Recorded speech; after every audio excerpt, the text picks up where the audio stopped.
ನಮಸ್ಕಾರ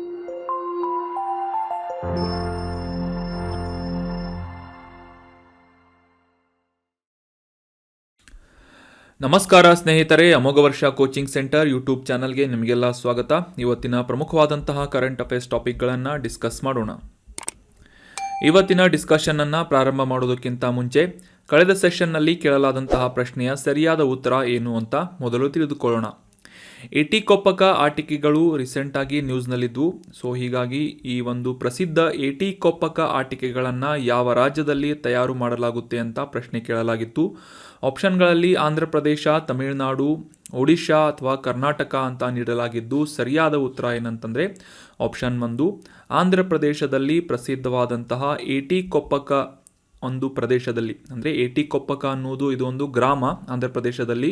ಸೊ ಅಲ್ಲಿ ತಯಾರು ಮಾಡಲಾಗುವಂತಹ ಈ ಒಂದು ಪ್ರಸಿದ್ಧ GI ಟ್ಯಾಗ್ಗಳನ್ನು ಹೊಂದಿದಂತಹ ಆಟಿಕೆಗಳು ರೀಸೆಂಟಾಗಿ ನ್ಯೂಸ್ನಲ್ಲಿತ್ತು. ಸೊ ಸರಿಯಾದ ಉತ್ತರ ಆಂಧ್ರ ಪ್ರದೇಶ್.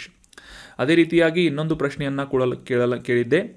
ಏನು ಅಂತಂದರೆ ಕರ್ನಾಟಕದಲ್ಲಿ ಪ್ರಸಿದ್ಧವಾದಂತಹ ಯಾವ ಒಂದು ನಗರದಲ್ಲಿ ಗೊಂಬೆಗಳನ್ನು ತಯಾರು ಮಾಡಲಾಗುತ್ತೆ ಅಂತ ಪ್ರಶ್ನೆಯನ್ನು ಕೇಳಲಾಗಿತ್ತು. ಸೊ ಸರಿಯಾದ ಉತ್ತರ ಏನು ಅಂತ ನೀವೆಲ್ಲ ಕಮೆಂಟ್ ಬಾಕ್ಸ್ನಲ್ಲಿ ಕಮೆಂಟ್ ಮಾಡಿದ್ದೀರಿ. ಸೊ ಸರಿಯಾದ ಉತ್ತರ ಚನ್ನಪಟ್ಟಣದ ಗೊಂಬೆಗಳು. ಸೊ ಈ ಒಂದು ಇಮೇಜ್ನಲ್ಲಿ ಕಾಣ್ತಾ ಇರುವಂತಹ ಮರದ ಒಂದು ತುಂಡಿನಿಂದ ತಯಾರು ಮಾಡಲಾಗುವಂತಹ ಒಂದು ಆಟಿಕೆಗಳು ಈ ಏಟಿಕೊಪ್ಪಕ ಬೊಮ್ಮಾಲು ಅಥವಾ ಬೊಂಬೆಗಳು ಅಂತ ಕರೆಯಲಾಗುತ್ತೆ.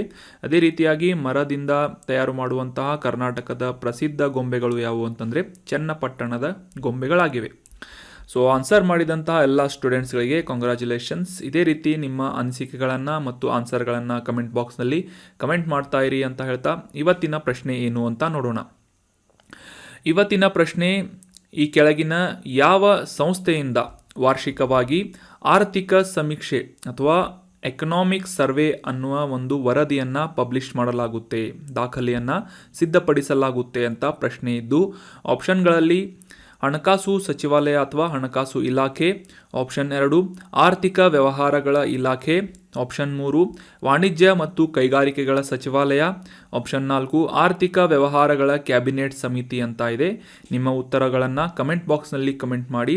ಆರ್ಥಿಕ ಸಮೀಕ್ಷೆ ಅಥವಾ ಎಕನಾಮಿಕ್ ಸರ್ವೆಯನ್ನು ಭಾರತದಲ್ಲಿ ಯಾವ ಒಂದು ಸಂಸ್ಥೆಯಿಂದ ಪಬ್ಲಿಷ್ ಮಾಡಲಾಗುತ್ತೆ ಅಂತ ಕಮೆಂಟ್ ಬಾಕ್ಸ್ನಲ್ಲಿ ಕಮೆಂಟ್ ಮಾಡಬೇಕು. ನೆಕ್ಸ್ಟ್ ಸೆಷನ್ನಲ್ಲಿ ಇದಕ್ಕೆ ಸರಿಯಾದ ಉತ್ತರವನ್ನು ತಿಳಿದುಕೊಳ್ಳೋಣ. ಇನ್ನು ಇವತ್ತಿನ ಆರ್ಟಿಕಲ್ಗೆ ಸಂಬಂಧಪಟ್ಟಂತಹ ಪ್ರಶ್ನೆ ಏನು ಅಂತ ನೋಡೋದಾದರೆ, ಈ ಆಪರೇಷನ್ ಅಮಾನತ್ ಅನ್ನುವ ಒಂದು ಉಪಕ್ರಮ ರೀಸೆಂಟಾಗಿ ನ್ಯೂಸ್ನಲ್ಲಿ ಬಂದಿತ್ತು. ಸೊ ಹೀಗಾಗಿ ಈ ಕೆಳಗಿನ ಯಾವ ಸಂಸ್ಥೆಯಿಂದ ಈ ಆಪರೇಷನ್ ಅಮಾನತ್ ಅನ್ನುವ ಒಂದು ಉಪಕ್ರಮವನ್ನು ಇನಿಷಿಯೇಟಿವನ್ನು ಪ್ರಾರಂಭ ಮಾಡಲಾಗಿದೆ ಅಂತ ಪ್ರಶ್ನೆ ಇದೆ.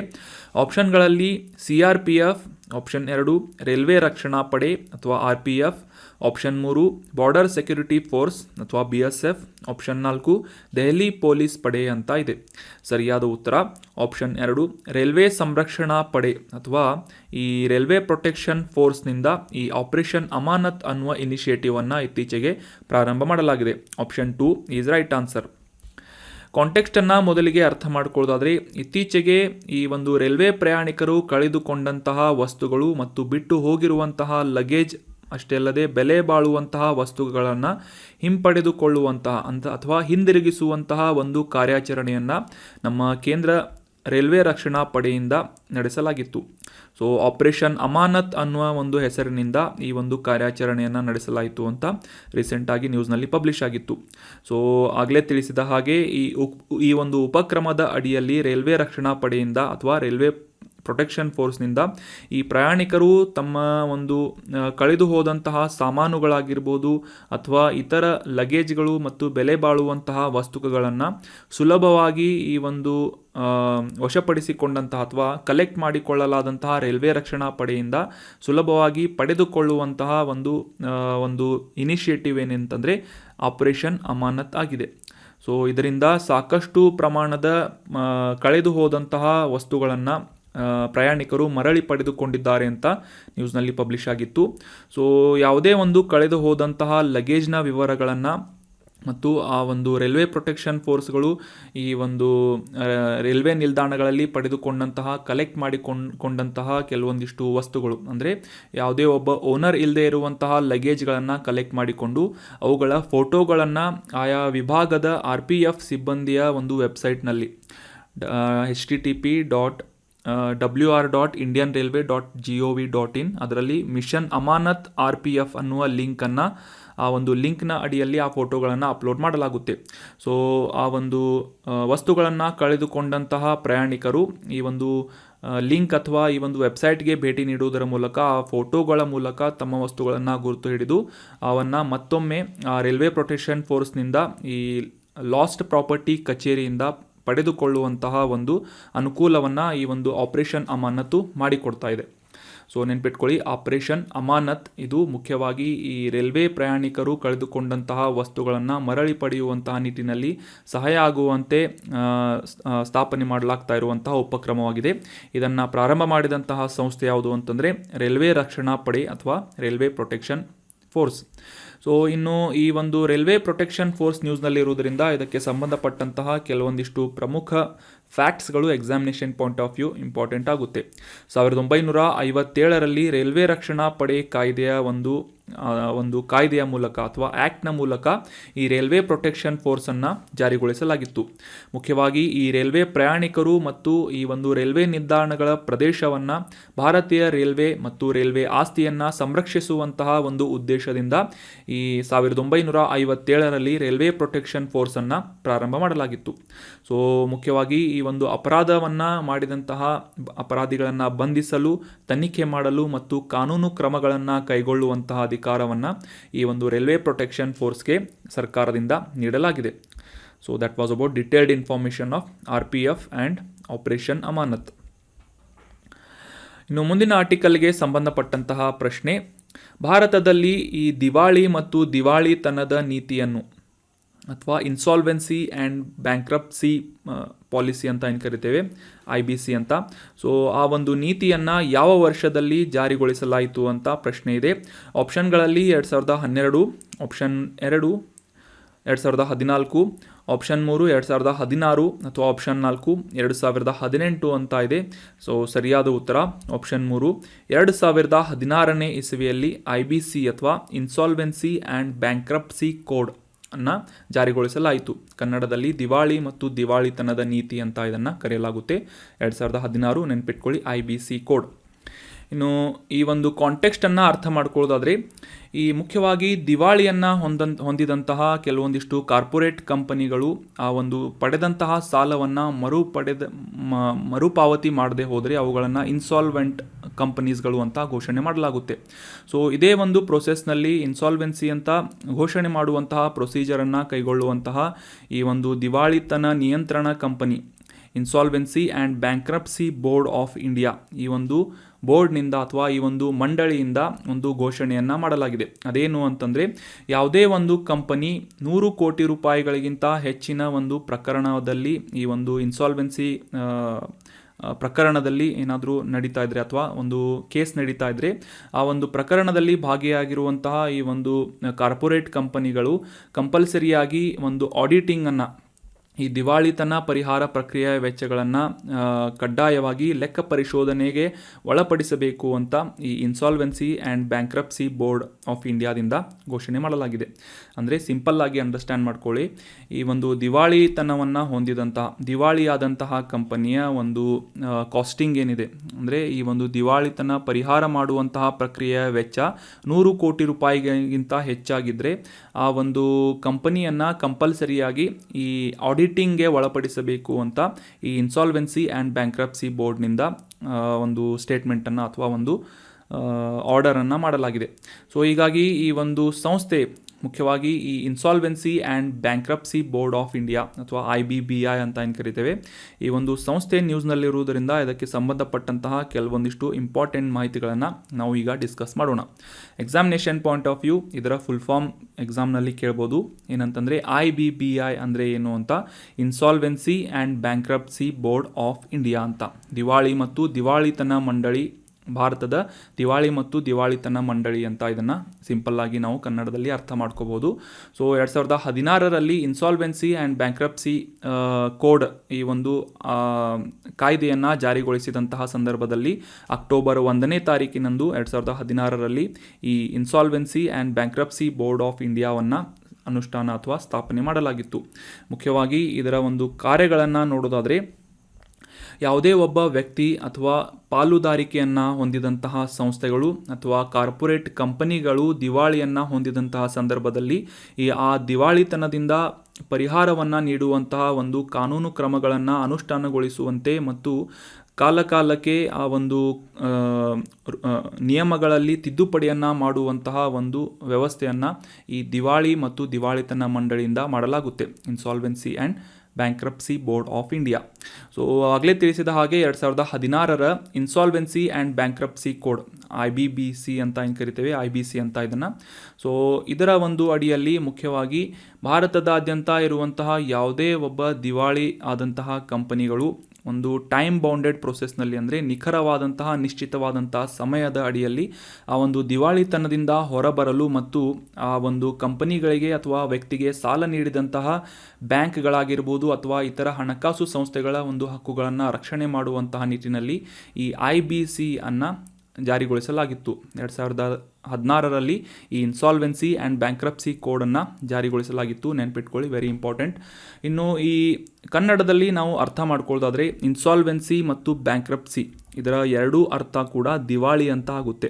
ಇನ್ಸಾಲ್ವೆನ್ಸಿ ಮತ್ತು ಬ್ಯಾಂಕ್ರಪ್ಸಿ ಅಂತಂದರೆ ದಿವಾಳಿ ಅಂತ ಕನ್ನಡದಲ್ಲಿ ಅರ್ಥ ಬರುತ್ತೆ. ಆದರೆ ಈ ಒಂದು ಕಾನೂನಿನ ಮೂಲಕ ಅಥವಾ ಅರ್ಥಶಾಸ್ತ್ರದಲ್ಲಿ ಈ ಇನ್ಸಾಲ್ವೆನ್ಸಿ ಮತ್ತು ಬ್ಯಾಂಕ್ರಪ್ಸಿಗಳಿಗೆ ಬೇರೆಯ ಒಂದು ಡೆಫಿನೇಷನ್ಗಳನ್ನು ನೀಡಲಾಗಿದ್ದು, ಅದರ ಒಂದು ವ್ಯಾಖ್ಯಾನ ಏನು ಅಂತ ತಿಳ್ಕೊಳ್ಳೋದಾದರೆ, ಇನ್ಸಾಲ್ವೆನ್ಸಿ ಅಂತಂದರೆ ಯಾವುದೇ ಒಬ್ಬ ವ್ಯಕ್ತಿ ವೈಯಕ್ತಿಕವಾಗಿರಬಹುದು ಅಥವಾ ಯಾವುದೇ ಒಂದು ಕಂಪನಿ ಆಗಿರಬಹುದು ತಾನು ಪಡೆದಂತಹ ಸಾಲಗಳನ್ನು ಮರುಪಾವತಿ ಮಾಡದೇ ಇರುವಂತಹ ಒಂದು ಸಿಚುವೇಶನ್ ಅಥವಾ ಒಂದು ಸಂದರ್ಭವನ್ನು ಇನ್ಸಾಲ್ವೆನ್ಸಿ ಅಂತ ಕರೆಯಲಾಗುತ್ತೆ.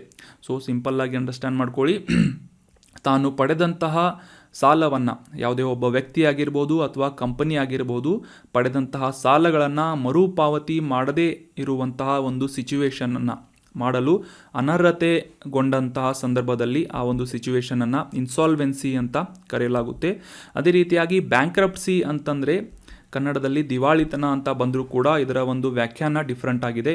ಏನು ಅಂತಂದರೆ, ಈ ಕಾನೂನಿನ ಮೂಲಕ ಅಥವಾ ಒಂದು ಕೋರ್ಟ್ನ ಮೂಲಕ ಒಂದು ಆದೇಶದ ಮೇರೆಗೆ ಯಾವುದೇ ಒಬ್ಬ ವ್ಯಕ್ತಿ ಆಗಿರ್ಬೋದು ಅಥವಾ ಕಂಪನಿ ಆಗಿರ್ಬೋದು ತಾನು ಪಡೆದಂತಹ ಸಾಲವನ್ನು ಮರುಪಾವತಿ ಮಾಡದೇ ಇರುವಂತಹ ಒಂದು ಸಂದರ್ಭವನ್ನು ಅಥವಾ ಮರುಪಾವತಿ ಮಾಡಲು ಅರ್ಹತೆ ಇಲ್ಲದಂತಹ ಸಂದರ್ಭವನ್ನು ಕೋರ್ಟ್ಗಳ ಮೂಲಕ ಘೋಷಣೆ ಮಾಡಿದರೆ, ಕಾನೂನುಬದ್ಧವಾಗಿ ಕೋರ್ಟ್ಗಳ ಮೂಲಕ ಘೋಷಣೆ ಮಾಡಿದರೆ ಈ ಒಂದು ಪರಿಸ್ಥಿತಿಯನ್ನು ಬ್ಯಾಂಕ್ರಪ್ಸಿ ಅಂತ ಕರೆಯಲಾಗುತ್ತೆ ಅರ್ಥಶಾಸ್ತ್ರ ಅಥವಾ ಕಾನೂನಿನ ಪ್ರಕಾರ. ಸೊ ಇದರ ಮುಖ್ಯ ಉದ್ದೇಶ ಏನು ಅಂತಂದರೆ, ಈ ಸಾಲಗಳನ್ನು ನೀಡಿದಂತಹ ಹಣಕಾಸಿನ ಸಂಸ್ಥೆಗಳು ಮತ್ತು ಬ್ಯಾಂಕ್ಗಳ ಹಕ್ಕುಗಳನ್ನು ರಕ್ಷಿಸುವಂತಹ ಒಂದು ಮುಖ್ಯ ಉದ್ದೇಶವನ್ನು ಇಟ್ಕೊಂಡು ಭಾರತದಲ್ಲಿ ಈ ಇನ್ಸಾಲ್ವೆನ್ಸಿ ಆ್ಯಂಡ್ ಬ್ಯಾಂಕ್ರಪ್ಸಿ ಕೋಡನ್ನು 2016ರಲ್ಲಿ ಜಾರಿಗೊಳಿಸಲಾಗಿತ್ತು. ಈ ಒಂದು ಕೋಡ್ ಅಥವಾ ನೀತಿಯನ್ನು ಜಾರಿಗೊಳಿಸುವಂತಹ ಅಥವಾ ಅನುಷ್ಠಾನಗೊಳಿಸುವಂತಹ ಭಾರತದ ಸಂಸ್ಥೆ ಯಾವುದು ಅಂತಂದರೆ IBBI ಆಗಿದೆ, insolvency and bankruptcy board of India ಆಗಿದೆ. ಇದನ್ನು ಕೂಡ 2016ರಲ್ಲಿ ಪ್ರಾರಂಭ ಮಾಡಲಾಗಿತ್ತು.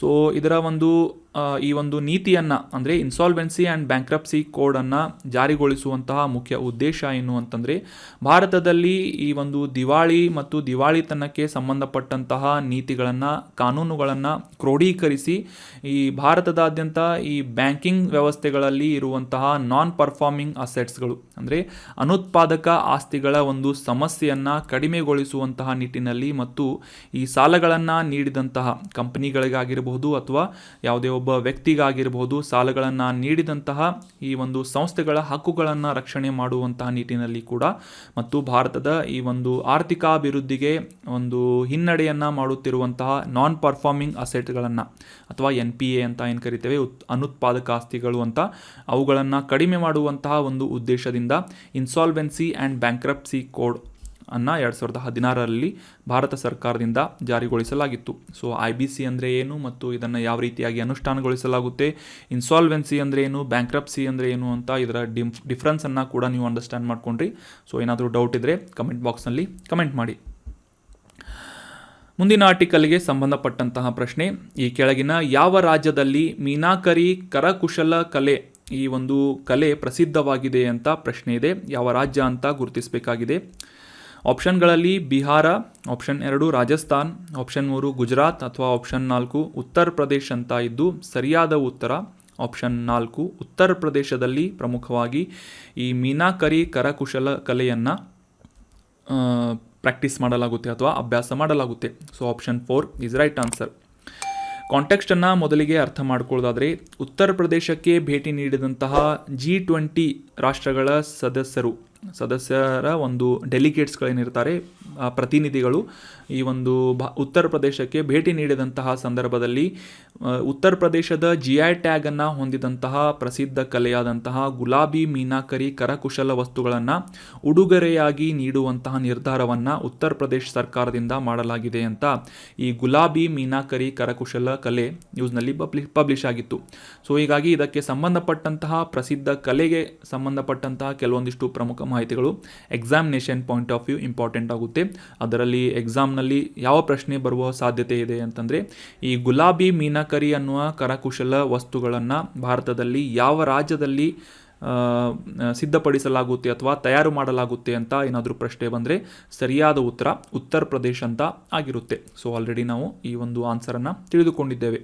ಅದೇ ರೀತಿಯಾಗಿ ಸ್ಪೆಸಿಫಿಕ್ ಆಗಿ ಲೊಕೇಶನನ್ನು ಅಂಡರ್ಸ್ಟ್ಯಾಂಡ್ ಮಾಡ್ಕೊಳ್ಳೋದಾದರೆ, ಈ ಉತ್ತರ ಪ್ರದೇಶದ ವಾರಣಾಸಿಯ ಈ ಗಾಯ್ ಘಾಟ್ ಅನ್ನುವ ಒಂದು ಸ್ಥಳದ ಬಳಿಯಲ್ಲಿ ಮುಖ್ಯವಾಗಿ ಈ ಒಂದು ಲೇನ್ನಲ್ಲಿ ಈ ಗುಲಾಬಿ ಮೀನಕರಿ ಕರಕುಶಲ ವಸ್ತುಗಳನ್ನು ತಯಾರು ಮಾಡುವಂತಹ ಕಲಾವಿದರನ್ನು ನಾವು ಹೆಚ್ಚಾಗಿ ಕಾಣಬಹುದಾಗಿದೆ.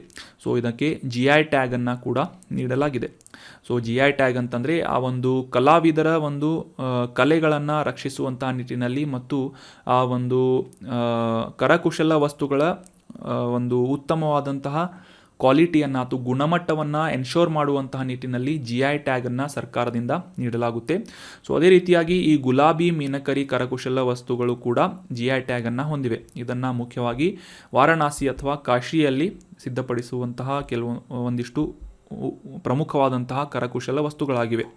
ಇನ್ನು ಇದರ ಒಂದು ಹಿನ್ನೆಲೆಯನ್ನು ನೋಡೋದಾದರೆ, ಪರ್ಷಿಯಾದಿಂದ ಆಮದು ಮಾಡಿಕೊಳ್ಳಲಾದಂತಹ ಕಲೆಯಾಗಿದ್ದು ಗುಲಾಬಿ ಮೀನಕರಿ ಕರಕುಶಲ ವಸ್ತುಗಳನ್ನು ಮುಖ್ಯವಾಗಿ ವಿವಿಧ ಬಣ್ಣಗಳನ್ನು ಬೆಸೆಯುವುದರ ಮೂಲಕ ಲೋಹಗಳ ಮೇಲೆ ಬಣ್ಣಗಳನ್ನು ನೀಡುವಂತಹ ಒಂದು ವಿಶೇಷವಾದಂತಹ ಕಲೆ ಈ ಗುಲಾಬಿ ಮೀನಕರಿ ಕರಕುಶಲ ಕಲೆಯಾಗಿದೆ. 17ನೇ ಶತಮಾನದಲ್ಲಿ ಮೊಘಲರ ಆಡಳಿತದ ಸಂದರ್ಭದಲ್ಲಿ ಪರ್ಷಿಯಾದ ಕಲಾವಿದರಿಂದ ವಾರಣಾಸಿಗೆ ಈ ಗುಲಾಬಿ ಮೀನಕರಿ ಕರಕುಶಲ ವಸ್ತುಗಳನ್ನು ಮತ್ತು ಈ ಒಂದು ಕಲೆಯನ್ನು ಪರಿಚಯಿಸಲಾಗಿತ್ತು. ಆಗಲೇ ತಿಳಿಸಿದ ಹಾಗೆ ಬಣ್ಣಗಳನ್ನು ಬೆಸೆಯುವುದರ ಮೂಲಕ ಲೋಹದ ಮೇಲೆ ಒಂದು ಡಿಸೈನ್ಗಳನ್ನು ರೂಪಿಸುವಂತಹ ಒಂದು ಕಲೆ, ಆಭರಣಗಳು ಅಥವಾ ಗೃಹಾಲಂಕಾರ ವಸ್ತುಗಳ ಮೇಲೆ ಈ ಗುಲಾಬಿ ಮೀನಕರಿ ಕರಕುಶಲ ಕಲೆಯನ್ನು ಅಭ್ಯಾಸ ಮಾಡಲಾಗುತ್ತದೆ. So that was about brief information of ಗುಲಾಬಿ ಮೀನಕರಿ ಕರಕುಶಲ ವಸ್ತುಗಳು. ಇನ್ನು ಮುಂದಿನ ಆರ್ಟಿಕಲ್ಗೆ ಸಂಬಂಧಪಟ್ಟಂತಹ ಪ್ರಶ್ನೆ ಏನು ಅಂತ ನೋಡೋದಾದರೆ, ಭಾರತದಾದ್ಯಂತ ಜಲ್ ಜೀವನ್ ಮಿಷನ್ ಈ ಒಂದು ಉಪಕ್ರಮವನ್ನು ಈ ಕೆಳಗಿನ ಯಾವ ಸಚಿವಾಲಯದ ಅಡಿಯಲ್ಲಿ ಅನುಷ್ಠಾನಗೊಳಿಸಲಾಗುತ್ತಿದೆ ಅಂತ ಪ್ರಶ್ನೆ ಇದ್ದು, ಆಪ್ಷನ್ಗಳಲ್ಲಿ ಕೃಷಿ ಮತ್ತು ರೈತರ ಕಲ್ಯಾಣಾಭಿವೃದ್ಧಿ ಸಚಿವಾಲಯ, ಆಪ್ಷನ್ 2 ಸಾರಿಗೆ ಮತ್ತು ಹೆದ್ದಾರಿಗಳ ಸಚಿವಾಲಯ, ಆಪ್ಷನ್ 3 ಜಲಶಕ್ತಿ ಸಚಿವಾಲಯ ಅಥವಾ ಆಪ್ಷನ್ 4 ಹಣಕಾಸು ಸಚಿವಾಲಯ ಅಂತ ಇದೆ. ಸರಿಯಾದ ಉತ್ತರ ಏನು ಅಂತಂದರೆ ಆಪ್ಷನ್ 3 ಜಲಶಕ್ತಿ ಸಚಿವಾಲಯದ ಅಡಿಯಲ್ಲಿ ಈ ಜಲ್ ಜೀವನ್ ಮಿಷನ್ ಅನ್ನು ಅನುಷ್ಠಾನಗೊಳಿಸಲಾಗ್ತಾ ಇದೆ. Option 3 is right answer. ಇತ್ತೀಚೆಗೆ ಈ ಜಲ ಜೀವನ್ ಮಿಷನ್ ಅನ್ನುವ ಈ ಒಂದು ಉಪಕ್ರಮ ನ್ಯೂಸ್ನಲ್ಲಿತ್ತು. ಯಾಕೆ ಅಂತ ಕಾಂಟೆಕ್ಸ್ಟನ್ನು ಅರ್ಥ ಮಾಡ್ಕೊಳ್ಳೋದಾದ್ರೆ, ದೇಶದಾದ್ಯಂತ ವಿಶ್ವ ಆರೋಗ್ಯ ಸಂಸ್ಥೆಯಿಂದ, ವರ್ಲ್ಡ್ ಹೆಲ್ತ್ ಆರ್ಗನೈಸೇಷನ್ ಅಂತ ಏನು ಕರಿತೇವೆ, ಆ ಸಂಸ್ಥೆಯಿಂದ ಮತ್ತು ಜಲ್ ಶಕ್ತಿ ಸಚಿವಾಲಯದ ಅಡಿಯಲ್ಲಿ ಈ ಭಾರತದಾದ್ಯಂತ ಜಲ್ ಜೀವನ್ ಮಿಷನ್ ಅನ್ನು ಅನುಷ್ಠಾನಗೊಳಿಸಲಾಗ್ತಾ ಇದೆ. ಸೊ ಇದರ ಒಂದು ಕಾರಣಕ್ಕಾಗಿ ದೇಶದಾದ್ಯಂತ ಆಗ್ತಾ ಇದ್ದಂತಹ ಅತಿಸಾರದಿಂದ ಆಗ್ತಾ ಇದ್ದಂತಹ ಸುಮಾರು 4 ಲಕ್ಷ ಸಾವುಗಳನ್ನು ತಪ್ಪಿಸುವಲ್ಲಿ ಈ ಸಂಸ್ಥೆಗಳು ಈ ಜಲ್ ಜೀವನ್ ಮಿಷನ್ನ ಅನುಷ್ಠಾನಗೊಳಿಸುವುದರೊಂದಿಗೆ ಯಶಸ್ವಿಯಾಗಿವೆ ಅಂತ ನ್ಯೂಸ್ನಲ್ಲಿ ಪಬ್ಲಿಷ್ ಆಗಿತ್ತು ಒಂದು ವರದಿ. ಸೊ ಹೀಗಾಗಿ ಈ ಜಲ್ ಜೀವನ್ ಮಿಷನ್ ಕುರಿತಾದಂತಹ ಕೆಲವೊಂದಿಷ್ಟು ಇಂಪಾರ್ಟೆಂಟ್ ಮಾಹಿತಿಗಳನ್ನು ಈ ಒಂದು ಆರ್ಟಿಕಲ್ನಲ್ಲಿ ಡಿಸ್ಕಸ್ ಮಾಡೋಣ. ಈ ಜಲ್ ಜೀವನ್ ಮಿಷನ್ನ ಮುಖ್ಯ ಉದ್ದೇಶ ಏನು ಅಂತಂದರೆ, 2024ನೇ ವರ್ಷದ ವೇಳೆಗೆ ಭಾರತದಾದ್ಯಂತ ಗ್ರಾಮೀಣ ಪ್ರದೇಶಗಳಲ್ಲಿ ಎಲ್ಲ ಮನೆಗೂ ಅಂದರೆ ಪ್ರತಿ ಮನೆಗೂ ಕೂಡ ಪ್ರತ್ಯೇಕವಾದಂತಹ ನಳದ ಸೌಲಭ್ಯವನ್ನು ಕುಡಿಯುವ ನೀರಿನ ನಳ ದೊರಕುವಂತಹ ಟ್ಯಾಪ್ಗಳ ಸಂಪರ್ಕವನ್ನು ಮತ್ತು ಸುರಕ್ಷಿತ ಸಮರ್ಪಕವಾದಂತಹ ಕುಡಿಯುವ ನೀರನ್ನು ಒದಗಿಸುವಂತಹ ಗುರಿಯನ್ನು ಜಲ್ ಜೀವನ್ ಮಿಷನ್ ಹೊಂದಿದೆ. ವೆರಿ ಇಂಪಾರ್ಟೆಂಟ್, ನೋಟ್ ಮಾಡಿ ಇಟ್ಕೊಳ್ಳಿ ಇದನ್ನು. ಜಲ್ ಜೀವನ್ ಮಿಷನ್ ಭಾರತದಾದ್ಯಂತ ಇರುವಂತಹ ಈ ನೈರ್ಮಲ್ಯಕ್ಕೆ ಸಂಬಂಧಪಟ್ಟಂತಹ ಒಂದು ಟಾಪಿಕ್ಗಳಾಗಿರ್ಬೋದು ಅಥವಾ ಈ ಸಾಮಾಜಿಕ ವ್ಯವಸ್ಥೆಗಳನ್ನು ಅಥವಾ ಮೂಲ ಸೌಕರ್ಯಗಳನ್ನು ಒದಗಿಸುವಂತಹ ಕೆಲವೊಂದಿಷ್ಟು ಎಸ್ಸೆಗಳಾಗಿರ್ಬೋದು, ಅವುಗಳಲ್ಲಿ ಈ ಜಲ್ ಜೀವನ್ ಮಿಷನ್ ಮತ್ತು ಈ ಸ್ವಚ್ಛ ಭಾರತ್ ಅಭಿಯಾನದ ಬಗ್ಗೆ ಕಂಪಲ್ಸರಿಯಾಗಿ ಮೆನ್ಷನ್ ಮಾಡಿ. ಈ ಜಲ್ ಜೀವನ್ ಮಿಷನ್ ಮೂಲಕ ದೇಶದಾದ್ಯಂತ ಅತಿಸಾರದಿಂದ ಆಗ್ತಾ ಇದ್ದಂತಹ 4 ಲಕ್ಷ ಸಾವುಗಳನ್ನು ತಪ್ಪಿಸುವಲ್ಲಿ ಈ ಜಲ್ ಶಕ್ತಿ ಸಚಿವಾಲಯ ಮತ್ತು ವಿಶ್ವ ಆರೋಗ್ಯ ಸಂಸ್ಥೆ ಯಶಸ್ವಿಯಾಗಿವೆ ಅಂತ ಕಂಪಲ್ಸರಿಯಾಗಿ ಮೆನ್ಷನ್ ಮಾಡಿ ಈ ನೈರ್ಮಲ್ಯಕ್ಕೆ ಸಂಬಂಧಪಟ್ಟಂತಹ ಮಾಹಿತಿಗಳಲ್ಲಿ. ಅದೇ ರೀತಿಯಾಗಿ ಈ ಜಲ್ ಜೀವನ್ ಮಿಷನ್ನ ಉದ್ದೇಶವನ್ನು ಕೂಡ ಕಂಪಲ್ಸರಿಯಾಗಿ ಮೆನ್ಷನ್ ಮಾಡಬೇಕು. 2024 ವೇಳೆಗೆ ಗ್ರಾಮೀಣ ಪ್ರದೇಶಗಳಲ್ಲಿ ಭಾರತದಾದ್ಯಂತ ಎಲ್ಲ ಮನೆಗೂ ಪ್ರತಿ ಮನೆಗೂ ಕೂಡ ಈ ಕುಡಿಯುವ ನೀರಿನ ಸುರಕ್ಷಿತವಾದಂತಹ ಸಮರ್ಪಕವಾದಂತಹ ಒಂದು ನೀರಿನ ಒಂದು ಪೂರೈಕೆಯನ್ನು ಮಾಡುವಂತಹ ಉದ್ದೇಶವನ್ನು ಈ ಜಲ್ ಜೀವನ್ ಮಿಷನ್ ಹೊಂದಿದೆ ಅಂತ ಕೂಡ ವೆರಿ ಇಂಪಾರ್ಟೆಂಟ್ ಪಾಯಿಂಟ್ ನೆನಪಿಟ್ಕೊಳ್ಳಿ. ಸೊ ಇದರ ಒಂದು ಮುಖ್ಯ ಕಾರ್ಯ ಏನು ಅಂತಂದರೆ ಈ ಸಮುದಾಯದ ವಿಧಾನವನ್ನು ಅಂತಂದರೆ ಈ ಜಲ್ ಜೀವನ್ ಮಿಷನನ್ನು ಅನುಷ್ಠಾನಗೊಳಿಸುವಂತಹ ಒಂದು ನಿಟ್ಟಿನಲ್ಲಿ ಭಾರತದಾದ್ಯಂತ ಇರುವಂತಹ ಗ್ರಾಮೀಣ ಪ್ರದೇಶದ ಜನರ ಭಾಗವಹಿಸುವಿಕೆಯನ್ನು ಎನ್ಶೋರ್ ಮಾಡಿಕೊಳ್ಳುವಂತಹ ನಿಟ್ಟಿನಲ್ಲಿ ಮತ್ತು ವ್ಯಾಪಕವಾದಂತಹ ಮಾಹಿತಿ, ಶಿಕ್ಷಣ ಮತ್ತು ಸಂವಹನದ ಮೂಲಕ ಈ ಒಂದು ಜಲ್ ಜೀವನ್ ಮಿಷನನ್ನು ಅನುಷ್ಠಾನಗೊಳಿಸಲಾಗ್ತಾ ಇದೆ. ಇದರ ಒಂದು ನೋಡಲ್ ಸಚಿವಾಲಯ ಯಾವುದು ಅಂತಂದರೆ ಭಾರತದಲ್ಲಿ ಜಲ್ ಶಕ್ತಿ ಸಚಿವಾಲಯದ ಅಡಿಯಲ್ಲಿ, ವೆರಿ ಇಂಪಾರ್ಟೆಂಟ್, ಜಲ್ ಶಕ್ತಿ ಸಚಿವಾಲಯದ ಅಡಿಯಲ್ಲಿ ಕುಡಿಯುವ ನೀರು ಮತ್ತು ನೈರ್ಮಲ್ಯ ಇಲಾಖೆಯ ಅಡಿಯಲ್ಲಿ ಈ ಒಂದು ಜಲ್ ಜೀವನ್ ಮಿಷನನ್ನು ಅನುಷ್ಠಾನಗೊಳಿಸಲಾಗ್ತಾ ಇದೆ. ಸೊ ಯಾವ ಒಂದು ವಿಧಾನದ ಮೂಲಕ ಈ ಒಂದು ಮಿಷನನ್ನು ಅನುಷ್ಠಾನಗೊಳಿಸಲಾಗ್ತಾ ಇದೆ ಅಂತ ನೋಡೋದಾದರೆ ಈ ಮಳೆ ನೀರನ್ನು ಕೊಯ್ಲು ಮಾಡುವುದು, ಅಂತರ್ಜಲದ ಮರುಪೂರಣ ಮಾಡುವುದು, ಅಂದರೆ ಈ ಮರುಭರ್ತಿ ಮಾಡುವಂತಹ ಅಂತರ್ಜಲವನ್ನು ಮರುಭರ್ತಿ ಮಾಡುವಂತಹ ಒಂದು ಕ್ರಮಗಳು, ಈ ಕೃಷಿಯಲ್ಲಿ ಮರುಬಳಕೆ ಮಾಡಬಹುದಾದಂತಹ ಮನೆಯ ತ್ಯಾಜ್ಯದ ನೀರಿನ ನಿರ್ವಹಣೆ ಮಾಡುವುದು ಮತ್ತು ಸುಸ್ಥಿರ ಅಭಿವೃದ್ಧಿಗಾಗಿ ಸ್ಥಳೀಯ ಮೂಲ ಸೌಕರ್ಯಗಳ ರಚನೆ, ಅಂದರೆ ಪ್ರತಿ ಮನೆಗೂ ಕೂಡ ಒಂದು ನೀರಿನ ವ್ಯವಸ್ಥೆ ಅಥವಾ ನಳದ ವ್ಯವಸ್ಥೆಯನ್ನು ಸಂಪರ್ಕವನ್ನು ಒದಗಿಸುವುದು, ಈ ಮೂಲ ಸೌಕರ್ಯವನ್ನು ಒದಗಿಸುವಂತಹ ರಚನೆ ಮಾಡುವುದು ಮತ್ತು ನೀರಿನ ಸಮಗ್ರ ಬೇಡಿಕೆ ಮತ್ತು ಪೂರೈಕೆಯ ಒಂದು ನಿರ್ವಹಣೆಯ ಮೇರೆಗೆ ಈ ಒಂದು ಕೇಂದ್ರೀಯ ಮಿಷನ್, ಅಂದರೆ ಕೇಂದ್ರದ ಒಂದು ಸ್ಪಾನ್ಸರ್ಶಿಪ್ನಲ್ಲಿ ಈ ಒಂದು ಜಲ್ ಜೀವನ್ ಮಿಷನನ್ನು ಅನುಷ್ಠಾನಗೊಳಿಸಲಾಗ್ತಾ ಇದೆ. ದೇಶದಾದ್ಯಂತ ಸುಸ್ಥಿರ ನೀರು ಸರಬರಾಜು ನಿರ್ವಹಣೆ ಮಾಡುವುದು ಮತ್ತು ಕೇಂದ್ರ ಮತ್ತು ರಾಜ್ಯಗಳ ಸಹಕಾರದೊಂದಿಗೆ ಈ ಒಂದು ಮಿಷನನ್ನು ಅನುಷ್ಠಾನಗೊಳಿಸಲಾಗ್ತಾ ಇದೆ ದೇಶದಲ್ಲಿ. ಸೊ ಇದರ ಒಂದು ಫಂಡಿಂಗ್ಸ್ ಬಗ್ಗೆ ನೋಡೋದಾದರೆ, ಅಂದರೆ ಯಾವ ರೀತಿಯಾಗಿ ಇದರ ನಿಧಿ ಅಥವಾ ಹಣ ಯಾವ ರೀತಿಯಾಗಿ ಸಪ್ಲೈ ಆಗುತ್ತೆ ಈ ಒಂದು ಮಿಷನನ್ನು ಅನುಷ್ಠಾನಗೊಳಿಸುವುದಕ್ಕೆ ಅಂತ ನೋಡೋದಾದರೆ, ಕೇಂದ್ರ ಮತ್ತು ರಾಜ್ಯಗಳ 50-50% ಶೇರ್ನಲ್ಲಿ, ಅಂದರೆ ₹100 ಈ ಮಿಷನ್ಗೆ ಬೇಕಾಗಿದ್ದರೆ ₹50 ಕೇಂದ್ರ ಸರ್ಕಾರ ಮತ್ತು ₹50 ರಾಜ್ಯ ಸರ್ಕಾರಗಳು ನೀಡುತ್ತವೆ.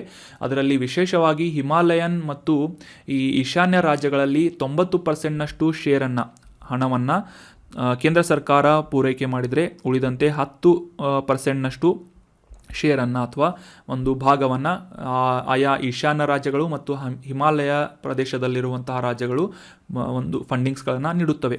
ಇನ್ನು ಉಳಿದಂತೆ ಯೂನಿಯನ್ ಟೆರಿಟರೀಸ್ಗಳು ಅಥವಾ ಕೇಂದ್ರಾಡಳಿತ ಪ್ರದೇಶಗಳಲ್ಲಿ ಸಂಪೂರ್ಣವಾದಂತಹ 100% ಹಣವನ್ನು ಅಥವಾ ಫಂಡಿಂಗ್ಸನ್ನು ಈ ಕೇಂದ್ರ ಸರ್ಕಾರದಿಂದ ಪೂರೈಕೆ ಮಾಡಲಾಗ್ತಾ ಇದೆ. So very important mission Jal Jeevan mission, ನೆನ್ಪಿಟ್ಕೊಳ್ಳಿ, ನೋಟ್ ಮಾಡಿ ಇಟ್ಕೊಳ್ಳಿ.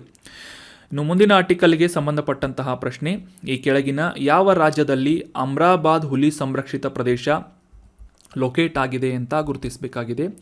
ಆಪ್ಷನ್ಗಳಲ್ಲಿ ಒರಿಸ್ಸಾ, ಆಪ್ಷನ್ 2 ತೆಲಂಗಾಣ, ಆಪ್ಷನ್ 3 ಕರ್ನಾಟಕ ಅಥವಾ ಆಪ್ಷನ್ 4 ಮಧ್ಯಪ್ರದೇಶ ಅಂತ ಇದ್ದು ಸರಿಯಾದ ಉತ್ತರ ಏನಂತಂದರೆ ಆಪ್ಷನ್ 2 ತೆಲಂಗಾಣ ರಾಜ್ಯದಲ್ಲಿ ಈ ಅಮ್ರಾಬಾದ್ ಹುಲಿ ಸಂರಕ್ಷಿತ ಪ್ರದೇಶ ಲೊಕೇಟ್ ಆಗಿದೆ. So option 2 is right answer.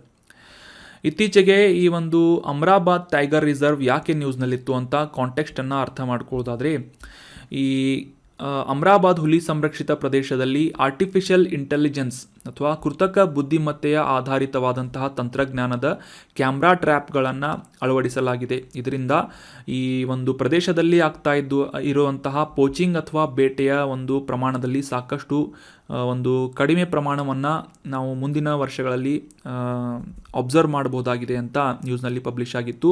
ಅದೇ ರೀತಿಯಾಗಿ ಈ ಒಂದು ಸಿಬ್ಬಂದಿಯಿಂದ ರಕ್ಷಿಸಲಾದಂತಹ ಸ್ಲಾತ್ ಬೇರ್ ಅಥವಾ ಸೋಮಾರಿ ಕರಡಿಯನ್ನು ಕೂಡ ಮರಳಿ ಕಾಡಿಗೆ ಬಿಡಲಾಗಿದೆ ಅಂತ ಈ ಒಂದು ಅಮ್ರಾಬಾದ್ ಹುಲಿ ಸಂರಕ್ಷಿತ ಪ್ರದೇಶ ನ್ಯೂಸ್ನಲ್ಲಿ ಪಬ್ಲಿಷ್ ಆಗಿತ್ತು. ಸೊ ಹೀಗಾಗಿ ಇದರ ಕೆಲವೊಂದಿಷ್ಟು ಪ್ರಮುಖ ಮಾಹಿತಿಗಳನ್ನು ಡಿಸ್ಕಸ್ ಮಾಡೋದಾದರೆ, ಈ ತೆಲಂಗಾಣ ರಾಜ್ಯದ ದಕ್ಷಿಣ ಭಾಗದಲ್ಲಿರುವಂತಹ ನಾಗರ್ ಕರ್ನೂಲ್ ಮತ್ತು ಈ ನಾಲ್ಗೊಂಡ ಅನ್ನುವ ಜಿಲ್ಲೆಗಳ ಮಧ್ಯದಲ್ಲಿ ವ್ಯಾಪಿಸಿರುವಂತಹ tiger reserve Amrabad tiger reserve ಆಗಿದೆ. ಸುಮಾರು 2611.4 ಚದರ ಕಿಲೋಮೀಟರ್ಗಳಷ್ಟು ವ್ಯಾಪ್ತಿಯನ್ನು ಈ ಅಮ್ರಾಬಾದ್ ಹುಲಿ ಸಂರಕ್ಷಿತ ಪ್ರದೇಶ ಹೊಂದಿದ್ದು, ಭಾರತದ ಅತಿ ದೊಡ್ಡ ಹುಲಿ ಮೀಸಲು ಪ್ರದೇಶಗಳಲ್ಲಿ ಒಂದಾಗಿ ಈ ಒಂದು ಅಮ್ರಾಬಾದ್ ಹುಲಿ ಸಂರಕ್ಷಿತ ಪ್ರದೇಶ ಗುರುತಿಸಿಕೊಳ್ಳುತ್ತೆ. ವೆರಿ ಇಂಪಾರ್ಟೆಂಟ್ ಏನು ಅಂತಂದರೆ, ತೆಲಂಗಾಣ ರಾಜ್ಯದಲ್ಲಿ ಈ ಅಮ್ರಾಬಾದ್ ಟೈಗರ್ ರಿಸರ್ವ್ ಲೊಕೇಟ್ ಆಗಿದೆ, ನೆನ್ಪಿಟ್ಕೊಳ್ಳಿ. ಸೊ ಇನ್ನು ಅದೇ ರೀತಿಯಾಗಿ ಸಪ್ಲಿಮೆಂಟ್ರಿ ಕ್ವಶನ್ ಕೂಡ ನಿಮಗೆ, ಈ ಅಮ್ರಾಬಾದ್ ಹುಲಿ ಸಂರಕ್ಷಿತ ಪ್ರದೇಶ ಭಾರತದ ಅತಿ ದೊಡ್ಡ ಹುಲಿ ಮೀಸಲುಗಳಲ್ಲಿ ಒಂದಾಗಿದೆ ಅಂತ ನಾವು ತಿಳ್ಕೊಂಡ್ವಿ. ಅದೇ ರೀತಿಯಾಗಿ ಭಾರತದಲ್ಲಿ ಅತಿ ದೊಡ್ಡದಾದಂತಹ ಹುಲಿ ಸಂರಕ್ಷಿತ ಪ್ರದೇಶ ಅಥವಾ ಟೈಗರ್ ರಿಸರ್ವ್ ಯಾವುದು ಅಂತ ತಿಳ್ಕೊಂಡು ಕಮೆಂಟ್ ಬಾಕ್ಸ್ನಲ್ಲಿ ಕಮೆಂಟ್ ಮಾಡಬೇಕು. ಸೊ ಇನ್ನು ಈ 1983ರಲ್ಲಿ ಅಮ್ರಾಬಾದ್ ಹುಲಿ ಸಂರಕ್ಷಿತ ಪ್ರದೇಶ ಅಂತ ಈ ಒಂದು ಅಭಯಾರಣ್ಯವನ್ನು ಘೋಷಣೆ ಮಾಡಲಾಯಿತು. ನಂತರ 1983ರಲ್ಲಿ ಇದನ್ನು ಅಭಯಾರಣ್ಯ ಅಂತ ಘೋಷಣೆ ಮಾಡಿದರೆ 2015ರಲ್ಲಿ ಈ ಒಂದು ಪ್ರದೇಶವನ್ನು ಅಮ್ರಾಬಾದ್ ಹುಲಿ ಸಂರಕ್ಷಿತ ಪ್ರದೇಶ ಅಂತ ಘೋಷಣೆ ಮಾಡಲಾಯಿತು. ಸೊ ಈ ಹುಲಿ ಸಂರಕ್ಷಿತ ಪ್ರದೇಶಕ್ಕೆ ಸಂಬಂಧಪಟ್ಟಂತಹ ಮಾಹಿತಿಗಳನ್ನು ಮತ್ತೊಮ್ಮೆ ರಿವೈಸ್ ಮಾಡ್ತಾ ಇರ್ತೀನಿ. ಅದೇ ರೀತಿಯಾಗಿ ಹೊಸ ಯಾವುದಾದ್ರೂ ಒಂದು ಟೈಗರ್ ರಿಸರ್ವ್ ನ್ಯೂಸ್ನಲ್ಲಿದ್ದರೆ ಕೂಡ ಅದನ್ನು ಕೂಡ ಡಿಸ್ಕಸ್ ಮಾಡ್ತಾ ಇರ್ತೀನಿ. ಇದರ ಉದ್ದೇಶ ಏನು ಅಂತಂದರೆ, 1973ರಲ್ಲಿ ದೇಶದಾದ್ಯಂತ ಅಥವಾ ಕೇಂದ್ರ ಸರ್ಕಾರದಿಂದ ಈ ಪ್ರಾಜೆಕ್ಟ್ ಟೈಗರ್ ಅನ್ನುವ ಒಂದು ಯೋಜನೆಯನ್ನು ಪ್ರಾರಂಭ ಮಾಡಲಾಗಿತ್ತು. ಸೊ ಈ ವರ್ಷ 50 ವರ್ಷಗಳನ್ನು ಈ ಪ್ರಾಜೆಕ್ಟ್ ಟೈಗರ್ ಸಂಪೂರ್ಣ ಮಾಡಿದ್ದು. ಸೊ ಇದರಿಂದಾಗಿ ಈ ಹುಲಿ ಸಂರಕ್ಷಿತ ಪ್ರದೇಶಗಳ ಬಗ್ಗೆ ಎಕ್ಸಾಮಿನೇಷನ್ನಲ್ಲಿ ಪ್ರಶ್ನೆ ಕೇಳುವಂತಹ ಸಾಧ್ಯತೆ ಇರುವುದರಿಂದ ಇದಕ್ಕೆ ಸಂಬಂಧಪಟ್ಟಂತಹ ಮಾಹಿತಿಗಳನ್ನು ಮೇಲಿಂದ ಮೇಲೆ ನಾವು ಡಿಸ್ಕಸ್ ಮಾಡ್ತಾ ಇರ್ತೇವೆ. So that was all about today's articles. ಈಗ ಡಿಸ್ಕಸ್ ಮಾಡಲಾದಂಥ ಎಲ್ಲ ಆರ್ಟಿಕಲ್ಸ್ಗಳನ್ನು ಮತ್ತೊಮ್ಮೆ ರಿವೈಸ್ ಮಾಡ್ಕೊಂಡು ಬಿಡೋಣ. ಮೊದಲನೇ ಆರ್ಟಿಕಲ್ನಲ್ಲಿ ಈ ರೈಲ್ವೆ ಸಂರಕ್ಷಣಾ ಪಡೆಯಿಂದ ಜಾರಿಗೊಳಿಸಲಾಗ್ತಾ ಇರುವಂತಹ ಈ ಅಮಾನತ್ ಅನ್ನುವ ಒಂದು ಇನಿಷಿಯೇಟಿವ್ ಕುರಿತಾದಂತಹ ಮಾಹಿತಿಗಳನ್ನು ಡಿಸ್ಕಸ್ ಮಾಡಿದ್ವಿ. ಅದೇ ರೀತಿಯಾಗಿ ಈ ರೈಲ್ವೆ ಪ್ರೊಟೆಕ್ಷನ್ ಫೋರ್ಸ್ ಕುರಿತಾದಂತಹ ಕೆಲವೊಂದಿಷ್ಟು ಬೇಸಿಕ್ ಇನ್ಫಾರ್ಮೇಷನ್ಗಳನ್ನು ಕೂಡ ಅಂಡರ್ಸ್ಟ್ಯಾಂಡ್ ಮಾಡ್ಕೊಂಡ್ವಿ. ನಂತರದ ಆರ್ಟಿಕಲ್ನಲ್ಲಿ ಇಂಡಿಯನ್ ಎಕಾನಮಿಗೆ ಸಂಬಂಧಪಟ್ಟಂತೆ ಈ ದಿವಾಳಿ ಮತ್ತು ದಿವಾಳಿತನದ ಒಂದು ಆ್ಯಕ್ಟ್ ಅಥವಾ ಈ ಒಂದು ನೀತಿಯ ಕುರಿತಾದಂತಹ ಮಾಹಿತಿಗಳನ್ನು ಡಿಸ್ಕಸ್ ಮಾಡಿದ್ವಿ. ಇನ್ಸಾಲ್ವೆನ್ಸಿ ಆ್ಯಂಡ್ ಬ್ಯಾಂಕ್ರಪ್ಸಿ ಕೋಡ್ ಬಗ್ಗೆ, ಅದೇ ರೀತಿಯಾಗಿ ಈ ಒಂದು ಕೋಡನ್ನು ಅನುಷ್ಠಾನಗೊಳಿಸುವಲ್ಲಿ ಸಹಾಯ ಮಾಡ್ತಾ ಇರುವಂತಹ insolvency and bankruptcy board of ಇಂಡಿಯಾದ ಕುರಿತಾದಂತಹ ಮಾಹಿತಿಗಳನ್ನು ಕೂಡ ಡಿಸ್ಕಸ್ ಮಾಡಿದ್ವಿ. ಮತ್ತು ಈ IBC ಕೋಡನ್ನು ಲಾಂಚ್ ಮಾಡುವಂತಹ ಒಂದು ಉದ್ದೇಶ ಏನು ಅಂತ ಕ್ಲಿಯರ್ ಆಗಿ ಅಂಡರ್ಸ್ಟ್ಯಾಂಡ್ ಮಾಡ್ಕೊಂಡ್ವಿ. ಕೆಲವೊಂದಿಷ್ಟು ಬೇಸಿಕ್ ಡೆಫಿನಿಷನ್ಗಳನ್ನು ಕೂಡ ಅಂಡರ್ಸ್ಟ್ಯಾಂಡ್ ಮಾಡ್ಕೊಂಡ್ವಿ. ಸೊ ನಂತರದ ಆರ್ಟಿಕಲ್ನಲ್ಲಿ ಈ ಗುಲಾಬಿ ಮೀನಕರಿ ಕರಕುಶಲ ವಸ್ತುಗಳ ಕುರಿತಾದಂತಹ ಮಾಹಿತಿಗಳನ್ನು, ಇವುಗಳ ಹಿಸ್ಟ್ರಿಗಳನ್ನು ಕೂಡ ಡಿಸ್ಕಸ್ ಮಾಡಿದ್ವಿ. ನಂತರದ ಆರ್ಟಿಕಲ್ನಲ್ಲಿ ಕೇಂದ್ರದ ಜಲಶಕ್ತಿ ಸಚಿವಾಲಯದ ಅಡಿಯಲ್ಲಿ ಜಲ್ ಜೀವನ್ ಮಿಷನ್ ಕುರಿತಾದಂತಹ ವೆರಿ ಇಂಪಾರ್ಟೆಂಟ್ ಮಾಹಿತಿಗಳನ್ನು ಡಿಸ್ಕಸ್ ಮಾಡಿದ್ವಿ. ಸೊ ನೋಟ್ ಮಾಡಿಕೊಂಡಿಲ್ಲ ಅಂತಂದರೆ ಇದರ ಸ್ಕ್ರೀನ್ಶಾಟನ್ನು ತೆಗೆದುಕೊಂಡು ನೋಟ್ ಮಾಡಿ ಇಟ್ಕೊಳ್ಳಿ. ಎಸ್ಸೆಗಳಲ್ಲಿ ಮತ್ತು ಆಬ್ಜೆಕ್ಟಿವ್ ಕ್ವಶನ್ಗಳಲ್ಲಿ ಇದಕ್ಕೆ ಸಂಬಂಧಪಟ್ಟಂತಹ ಪ್ರಶ್ನೆಗಳನ್ನು ಕೇಳಬಹುದು. ಮುಂದಿನ ಆರ್ಟಿಕಲ್ನಲ್ಲಿ ಭಾರತದ ತೆಲಂಗಾಣ ರಾಜ್ಯದಲ್ಲಿರುವಂತಹ ಅಮ್ರಾಬಾದ್ ಹುಲಿ ಸಂರಕ್ಷಿತ ಪ್ರದೇಶದ ಕುರಿತಾದಂತಹ ಮಾಹಿತಿಗಳನ್ನು ಡೀಟೇಲ್ ಆಗಿ ಡಿಸ್ಕಸ್ ಮಾಡಿದ್ವಿ. So that was all about today's discussion. ಈ ಒಂದು ಡಿಸ್ಕಷನ್ನಲ್ಲಿ ಕೇಳಲಾದಂತಹ ಪ್ರಶ್ನೆಗಳಿಗೆ ಸರಿಯಾದ ಉತ್ತರಗಳನ್ನು ಕಮೆಂಟ್ ಬಾಕ್ಸ್ನಲ್ಲಿ ಕಮೆಂಟ್ ಮಾಡಿ. ಈ ಕಂಟೆಂಟನ್ನು ನಿಮ್ಮ ಎಲ್ಲ ಫ್ರೆಂಡ್ಸ್ಗಳ ಜೊತೆ ಶೇರ್ ಮಾಡಿ. Thank you so much for joining the discussion. Have an awesome day.